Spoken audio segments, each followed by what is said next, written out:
Bonjour, Et salut. J'ai reconnu ta voix. cadeau. Tu vas bien? Ça va, bah dis donc, félicitations pour tes vues, dis donc. Hein. Ouais, Formidable, ça part, hein, c'est bien. Ouais. C'est incroyable pour des vues quand même qui concernent du social, faire autant de vues.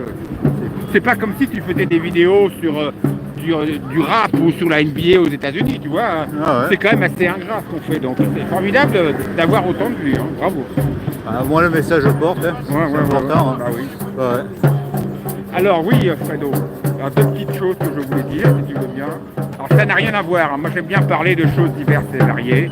Alors, sur les films James Bond, je me suis intéressé à savoir pourquoi il n'y a pas de nouveau film James Bond depuis 2021 et qu'aucun film n'est prévu et aucun acteur n'est prévu pour l'instant pour remplacer Daniel Craig, le dernier James Bond. Et bien j'ai découvert une sacrée ratatouille. Alors en 2021, Amazon a racheté pour 8 milliards de dollars le catalogue MGM. Hein. C'est un catalogue de production de films américains. Et dans ce catalogue MGM, il y avait la série, la saga des James Bond. Et depuis, il y a des désaccords profonds entre Amazon, qui a racheté MGM, historique de James Bond. C'est-à-dire la fille du créateur, elle s'appelle frère. Ah, ce qu'il n'a pas dit, il faut savoir que les producteurs historiques de James Bond gardent la main mise.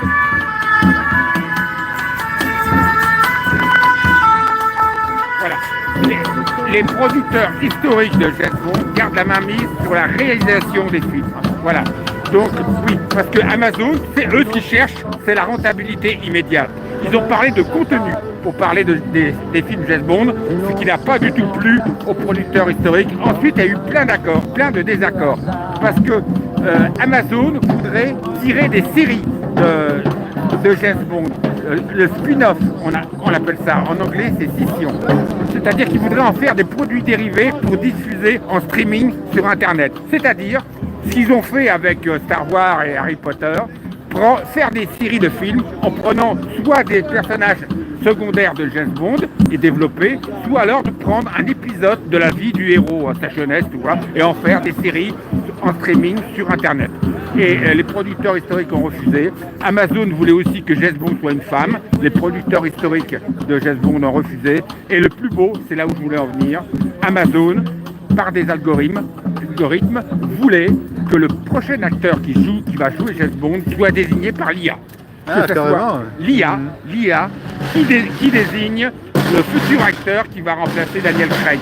C'est très important, un acteur qui va jouer James Bond, parce qu'il va le jouer pendant au moins 10-15 ans, et il va donner le là à la saga. C'est lui qui donne l'impulsion, l'acteur, qui donne l'énergie, au personnage et à la saga. Notamment Sean Connery qui a été un emblème pour cette série. Sean Connery a donné une énergie incroyable pendant des années à la saga James Bond. Et Daniel Craig, qu'on critiquait aussi, a donné pendant des années de l'énergie et du succès à la franchise James Bond. Daniel Craig a fait d'excellents scores d'audience, les meilleurs de la série James Bond. Voilà. Donc les producteurs historiques disent qu'il faut que ce soit... C'est l'instinct, c'est leur instinct qui va désigner le prochain acteur qui va remplacer Daniel Craig et non pas l'IA.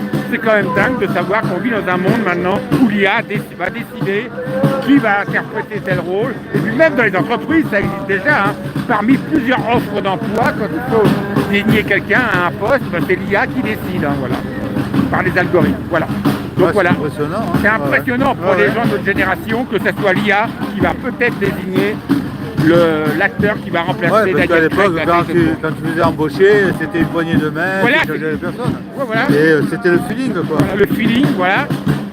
L'instinct, le feeling, voilà. Tandis que maintenant, c'est l'IA. De plus en plus, l'IA remplace les ressources humaines dans les entreprises, il faut savoir. Et dans quelques temps, même l'IA remplacera des futurs salariés, alors. Voilà. C'est complètement futuriste.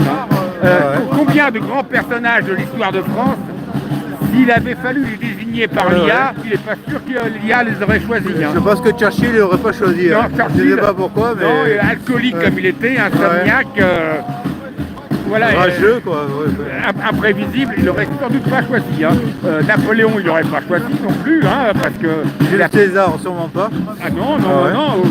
Jeanne d'Arc non plus, De Gaulle non plus. Combien de grands personnages de l'histoire de France, s'ils avaient dû être désignés par l'IA, il n'est pas du tout sûr qu'ils aient été désignés. Ben, ils ont choisi Macron. Hein. Voilà, il y a Macron, lui, rentré dans l'IA. Avec sa tête de premier de la classe, qui ne connaît absolument pas le terrain, hein, il aurait sûrement été désigné. Voilà.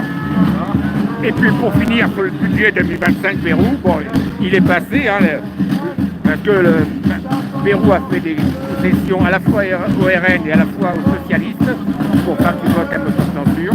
Alors c'est un budget qui plaît à personne, mais qui ne contente non plus pour personne.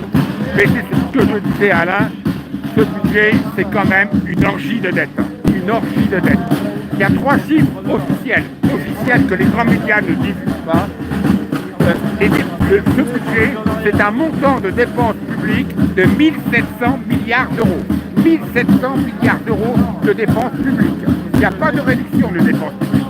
Il va falloir que l'économie française puisse avaler ça, hein, dans un pays qui est en récession, parce que la France est en récession, hein, 0,5% de croissance, financé par un déficit monstre.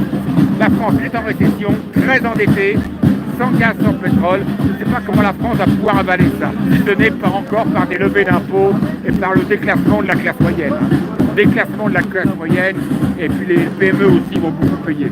Deuxième chiffre officiel, le budget 2025 est en augmentation de 41 milliards d'euros par rapport au budget 2024. Donc le budget 2025 est en augmentation de 41 milliards d'euros par rapport à 2024. Et depuis 2 ans, les dépenses publiques ont augmenté de 100 milliards d'euros en France. Donc on est dans un pays, alors ça peut plaire, hein, ça peut plaire à certaines personnes, hein, parce qu'on achète la paix sociale comme ça, mais on est dans un pays pour l'instant qui ne tourne année après année qu'avec plus de dépenses publiques, plus de dettes et plus d'impôts. On est numéro 1 mondial, hein, de l'imposition par rapport au pays. Alors certaines personnes pourront s'en réjouir, on peut continuer à faire tourner l'État comme ça, à payer les fonctionnaires et les allocataires d'État alors qu'il n'y a plus d'argent. On fait tourner l'État comme ça. Mais le grand perdant là-dedans, c'est quand même l'économie. Hein. L'économie, pour moi, est la grande perdante. Il y a des records de faillites d'entreprises en ce moment. Ça cache, ce budget cache encore des futurs impôts. Ça va étouffer l'économie. Trop d'impôts, Voilà, on achète la paix sociale, mais on compromet l'avenir de la France, à mon avis. Hein. On est quand même confronté à des titans en ce moment. Hein. Comme je vous l'ai souvent dit, la Chine et les États-Unis qui se battent en ce moment sur l'IA. On est confronté à des titans qui ont des difficultés sérieuses en ce moment, mais qui, comparé à l'Europe, qui est le Titanic, ça reste des titans. Hein. Donc voilà, l'avenir est très inquiétant. Alors, on a acheté la paix sociale avec ce budget 2025. Peut-être fallait-il le faire. On va continuer à pouvoir faire tourner l'État, à payer les fonctionnaires et les allocataires, mais c'est l'économie la grande perdante. C'est l'économie française la grande perdante. Mais nos gouvernements, nos hauts fonctionnaires ne connaissent pas du tout le monde de l'entreprise. Hein. Ils sortent tous de la fonction publique. Alors voyons-y, hein, voir ce que ça va donner, j'en sais rien, dans les années qui viennent. Mais l'économie la grande perdante, et je pense que les classes moyennes et les PME vont de plus en plus passer à la caisse. Alors dernière chose que les Français ne savent pas, c'est qu'ils se plaignent du litre d'essence à la pompe qui est cher, mais sur un litre d'essence à la pompe, il y a 60% de taxes. Sur un litre d'essence à la pompe, il y a 60% de taxes, et sur l'électricité et le gaz, il y a 30% de taxes. Du moins pour l'instant, parce que ça va, à mon avis, ça va bien augmenter encore. Hein. Donc, quand on dit qu'avoir de la dette, c'est pas grave, ben si, parce que d'une manière ou d'une autre, il faudra passer à la caisse. Hein. Voilà. Voilà ce que je peux dire. Et une dernière question, est-ce qu'il y a une bonne nouvelle dans tout ça? La bonne nouvelle, à part toi qui fait de plus en plus de vues, magnifique, les bonnes nouvelles... il n'y a pas grand-chose alors. On a beau chercher, la seule bonne nouvelle que je trouverais, c'est Trump. Hein. Voilà, c'est Trump qui est en train de faire le ménage aux États-Unis. Hein. Mais parce que Trump, lui, il défend les États-Unis. Hein. C'est mec USA Green Again, c'est America First. Mais enfin, il est en train de... Il va prendre ses distances avec le wokisme. Il est en train de mettre son nez dans toutes les administrations où il y a des hauts fonctionnaires qui nous prennent le cerveau pour nous dire ce qu'on doit faire, hein, voilà, qui nous contrôlent, qui nous surveillent. Donc, je suis ni pour, ni contre Trump, mais bon, dans le contexte actuel où on est quand même gogolisé par une mafia composée de hauts fonctionnaires qui ne connaissent pas du tout le terrain, bah, c'est plutôt une bonne chose, Trump. Pour le monde, c'est plutôt une bonne chose, même si c'est un homme d'affaires redoutable, c'est un négociateur redoutable et qui défendra avant tout les intérêts des États-Unis. Il ne va pas défendre l'Europe. Hein. Mais bon, dans le contexte actuel, c'est plutôt une bonne chose. Hein. Il va prendre ses distances avec le wokisme. Il est en train de mettre son nez dans l'administration américaine voilà, tous ces hauts fonctionnaires qui ne branlent rien, qui nous disent dans tous les domaines qu'est-ce qu'on doit faire, qu'est-ce qu'on doit penser, voilà. Faut voir. Ouais. On verra bien. On verra bien. Ouais, merci à toi. C'est vrai que sur l'affaire, on avait du mal à t'entendre avec...